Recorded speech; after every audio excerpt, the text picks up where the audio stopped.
Hey Seawolves, and welcome to our Faculty Tell-All interview. My name is Sharon, and I'm an intern with the Academic and Transfer Advising Services Office at Stony Brook University. Today, I'm going to be here with Professor Benjamin Dozier, and he's going to share some wonderful insight with us. Okay, so Professor, if you could please introduce yourself. Okay, hi, I'm Ben Dozier. I'm a Simons instructor in the math department here at Stony Brook. I've been at Stony Brook since early 2019. I teach a variety of different math courses. Currently, so next semester I'm teaching a calculus course, and I also I've taught upper division math undergraduate courses, as well as I've taught a course several times on using computers to explore math. Yeah, so. Okay, great, thank you. So without further delay, let's head straight into the interview, okay? So my first question for you, when you were in college, what helped you decide on a major or career path? Well, so when I got to college as a freshman, I already was quite interested in math. I was also interested in other subjects and, some, physics and computer science, but also history and some subjects that are pretty far from math and science. So I didn't know exactly what I wanted to do, but math was definitely the subject that I liked the best. And then I took a course that was they had a series of different freshman courses that basically every freshman who was doing math or science took one of these courses, and they had a variety of different levels of the course. So you were in a situation where the people had sort of somewhat similar backgrounds to you, who were the other people who were taking the course. And so, it meant that there was a very kind of nice community. It was a fairly small course, maybe 20 people, I think. So there was a very strong kind of community, and we worked on problems together. And the instructor was kind of a famous math professor, and so we got to sort of see we weren't doing any sort of research level math or anything, but it was, we really kind of saw someone who was at the forefront of research, and to have someone teaching you like that is kind of a nice experience. So when I was a freshman, it really kind of solidified my interest in math.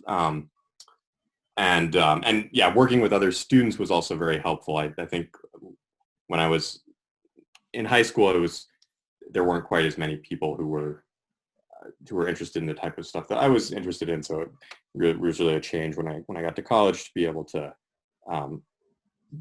really interact with so many other people who had the same interests. And then throughout my undergrad, I did more math. But I would say that really the most important experiences were actually when I was a freshman, soon after I got to college. And I think that's probably true of a lot of people that, and somehow what you do as a freshman is kind of very important. Of course, you can change, and people often do change after that, but somehow it's kind of like you only get one chance at a first impression kind of. And so, your first experience with taking a college course, in some subject is often very important to what you later do. Yeah, I definitely agree. I've definitely had my own times thinking through and changing my mind. Thank you so much for sharing. So was there ever a time that you questioned yourself or why you were in college? And if so, what did you do to resolve that? So, I wouldn't say I ever questioned kind of the value of being in college. I think that was kind of clear to me. I don't think everyone has that. I think it sort of depends on your background, and I think so for some people, it isn't obvious that they should be in college, and sometimes it seems like maybe sort of pointless, or they could be working and it would be better. But the way that our kind of economy works and the way that our society works is that most good jobs really do require you to have a college education. Not every, there are exceptions to that, but if you want to have a good chance of getting a good job, the college is very important. So yeah, I guess I was sort of lucky in the sense that it was sort of always expected of me, and kind of that I would go to college. But of course, certainly you question if you're doing the right subject or you're kind of taking the right classes or and then, towards the end of college, you have to think about what you're going to do next. And that's always a sort of difficult decision to make. I mean, so I guess it's helpful to have people to give you advice. I would say that that's an important thing. So having people, and sort of at a variety of different kind of levels, I would say. So, I mean, your peers often can provide insight to things, or if you know students who are a few years older than you who have kind of gone through the same things, I think that's very helpful. And then, but also, I mean, having mentors who are, quite a bit older than you is a helpful thing as well. Though I think it's good to have a mixture of these things, because I mean, it's sort of a trade-off, because someone who's a lot older than you, has more perspective, but on the other hand, it's a little bit hard to relate to someone who's quite a bit older than you, whereas someone who's more like just your friend might not have as broad as perspective, but you can relate to them more easily, which I think is helpful. So I think, yeah, that would be my advice about that, is to get advice from people and talk to people about it. It's wonderful that you mentioned that, because our next question, were there any specific experiences you remember having great meaning to you? And as you talked, maybe it was a mentoring relationship, maybe it was a job, maybe it was an internship, and other types of things like outside of that you can recommend? Yeah, so I did some internships over the summers when I was in college.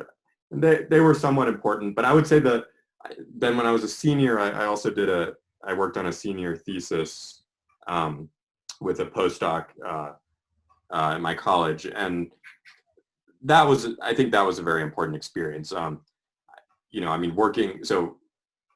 mean, so I ended up going into academia, and so kind of, so of course not everyone's going to do that, but if that is something you're interested in, it's very helpful to talk to someone. I mean, at your university, you have lots of people who are in academia, so it's sort of, that's sort of the easiest thing in some sense, to find people who will mentor you if you're interested in that kind of career path. So yeah, I had a good relationship with my mentor, and she guided me on on sort of suggested reading to do, and then we met and talked about math a lot, and she gave me career advice about applying to grad school, and that sort of thing. And so, yeah, I mean, I think having a sort of one-on-one mentoring relationship like that is very important.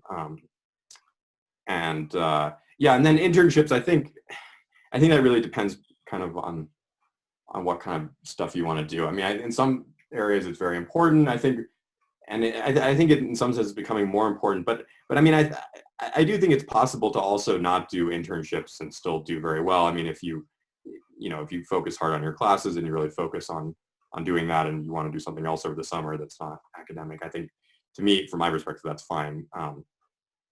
But yeah, certainly it's good to have some sense of,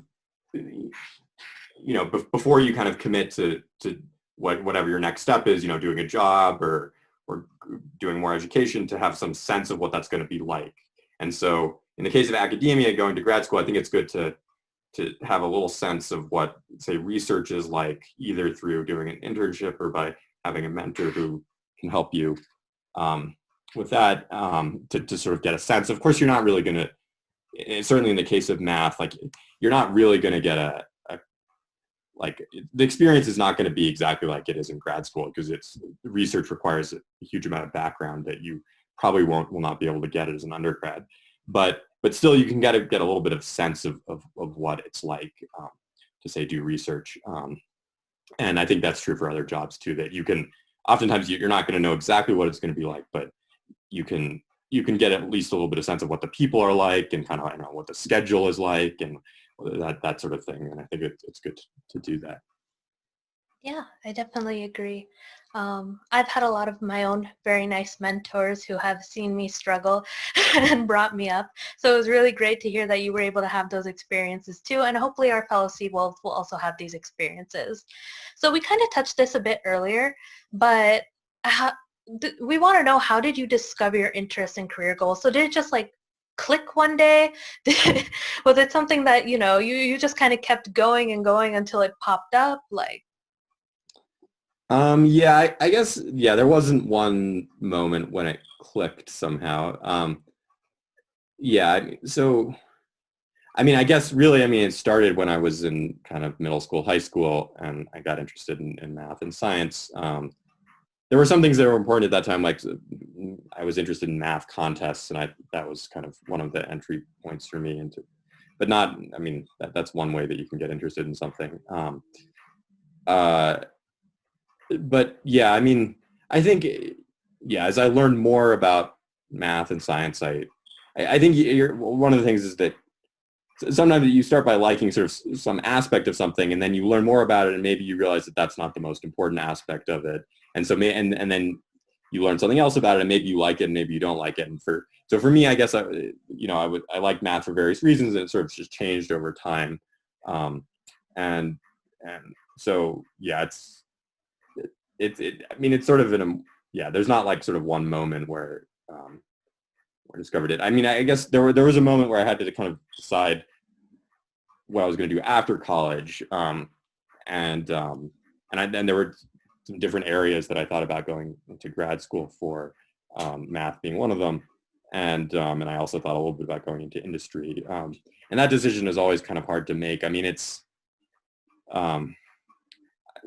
I would say if you want to, so I did a PhD. If you want to do a PhD, I think it's very important that you really like the stuff that you're working on. And it's not, so if you just want to sort of figure out whether you like something or not, then it's probably better to maybe, I don't know, take more classes about that in undergrad, or to do in some sort of internship or something like that. Uh, so I think, yeah, but for me, I did feel like I really liked math enough to do a PhD in it, and so that's what I ended up doing. Um, Right. So you kind of went just into our next question a little bit. So for people who are having trouble discovering their career goals, what advice would you give to an undergraduate student who's having a challenging time deciding what path to follow? yeah, so I would say, I mean, and this is kind of common advice, but is to do what you enjoy. I mean, do what you like, and do what you're really interested in. I mean, and so, I mean, of course, you do have to think a little bit about the practical aspects of things, like will you be able to get a job in the thing that you're interested in?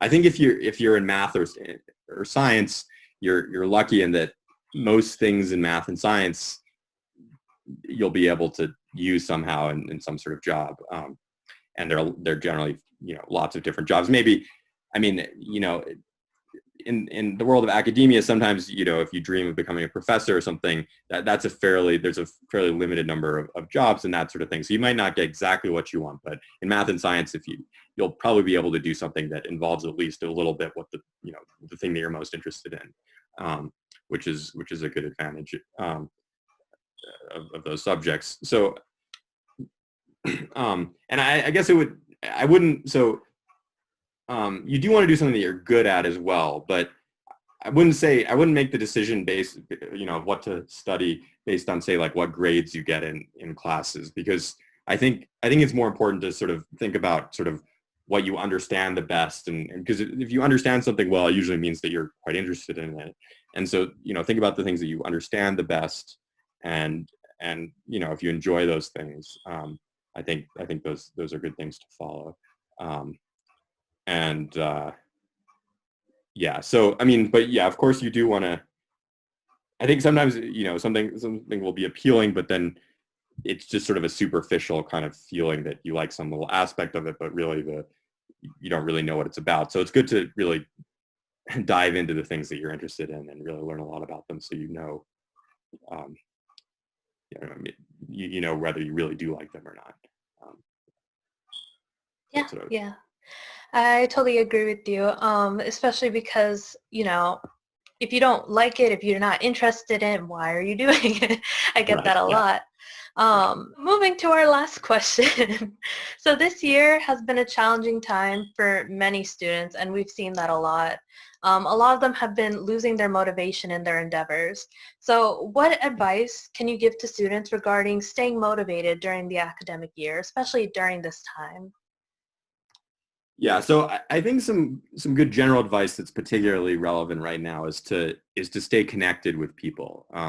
So um, so to, I mean, and the most important, I think in college, the most important relationships that you have are with other students. So, and it's difficult right now, and I think some professors have tried to kind of, you know, foster more community, but it's quite difficult, just speaking from experience, to do that. So, but I think it's important to, you know, reach out to people, to work, you know, work together, just talk about, you know, how the class is going, or just, and more generally too, just talk about life and challenges and things like that.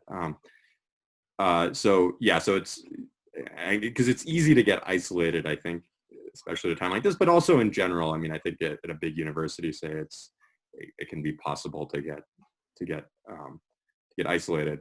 So, and you have to make an effort to do that, I think. I mean, sometimes, in some cases, it just comes naturally, and depending on what activities you do, it may be kind of built in. But so, I mean, it's good to, and that's one reason why it's good to do activities, kind of both formal and kind of informal activities with other people, so you can stay connected to people.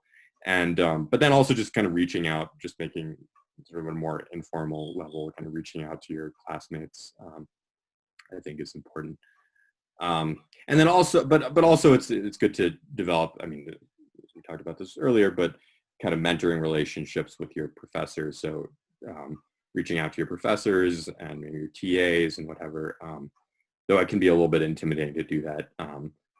So, I mean, just, I think the more kind of interaction with people you have, the better, especially at a time like this. Yeah.